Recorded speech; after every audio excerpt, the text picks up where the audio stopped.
Bismillahirrahmanirrahim. Assalamualaikum warahmatullahi wabarakatuh. Alhamdulillahirabbil alamin. Bagaimana kabar teman-teman?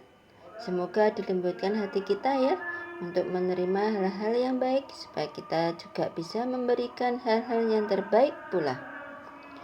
Hari ini saya ingin sharing tentang cara menjaga hubungan baik yang ketiga ya teman-teman.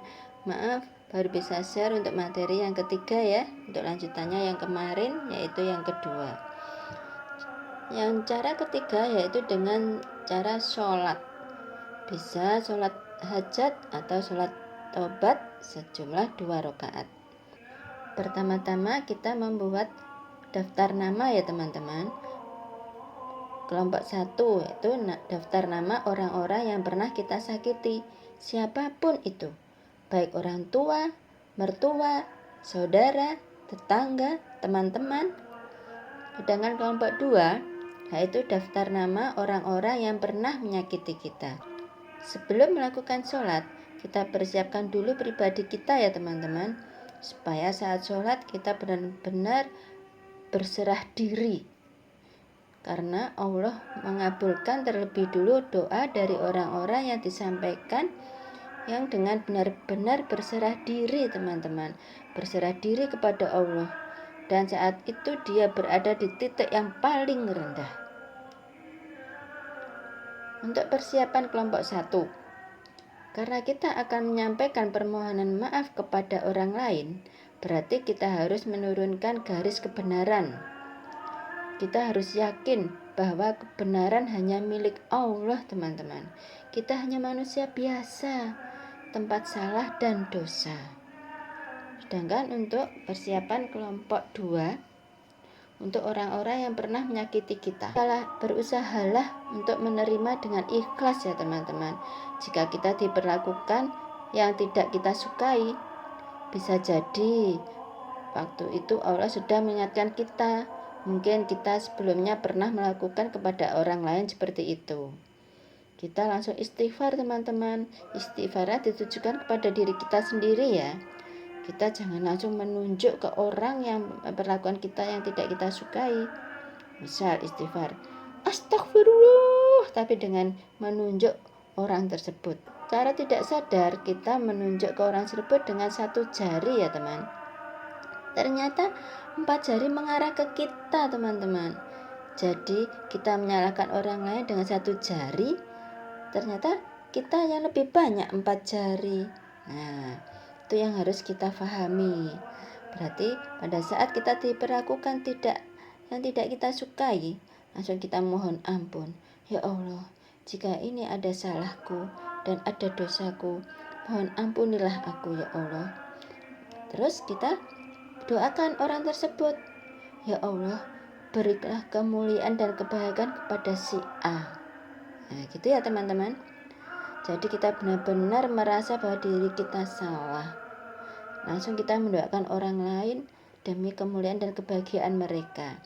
Sekarang kita berpikir aja, kalau ada orang lain yang merasa dimuliakan dan diberi kebahagiaan karena kita, apakah mereka akan berbuat aneh-aneh ke kita teman-teman? Tentu tidak kan? Mereka kan sudah senang, sudah bahagia, sudah merasa dimuliakan. Pastilah justru terkadang mereka bersyukur dipertemukan dengan kita. Jadi kita usahakan pikiran, perasaan kita jangan sampai ada sesuatu yang belum terselesaikan ya teman-teman. Kalau ada urusan atau persoalan harus segera diselesaikan dengan win-win solution.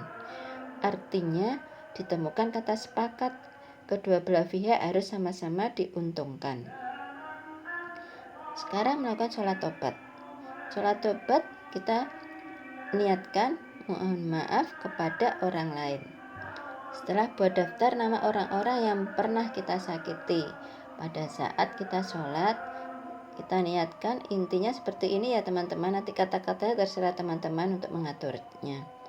Ya Allah, mohon pertolonganmu untuk menyampaikan permohonan maaf hambamu kepada si A. Dan mohon pertolonganmu supaya ruh si A mau dengan ikhlas memaafkan hambamu. Berilah si A kemuliaan dan kebahagiaan. Untuk satu nama orang itu untuk satu sholat taubat ya teman-teman. Jadi kalau misalnya ada 5 orang, jadi ya kita 5 kali sholat taubat gitu ya. Dan untuk kelompok 2, niat sholat taubat yang ditujukan untuk orang yang pernah menyakiti kita. Setelah kita buat daftar nama, kita lakukan sholat. Intinya untuk niatnya seperti ini ya teman-teman. Nanti silakan diatur sendiri kata-katanya. Ya Allah, berilah derajat kemuliaan dan kebahagiaan yang tinggi di dunia sampai akhirat untuk si B. Demikian teman-teman untuk sharing hari ini. Semoga membantu ya. Ya, kita fokus untuk teman-teman supaya tetap menjaga pikiran positif, perasaan selalu tenang, jangan sampai resah, panik. Kemudian motivasi harus positif. Dan untuk motivasi harus disertakan yang dikarenakan Allah ya teman-teman. Umpamanya niat ingin melakukan apa, kita tambahi karena Allah.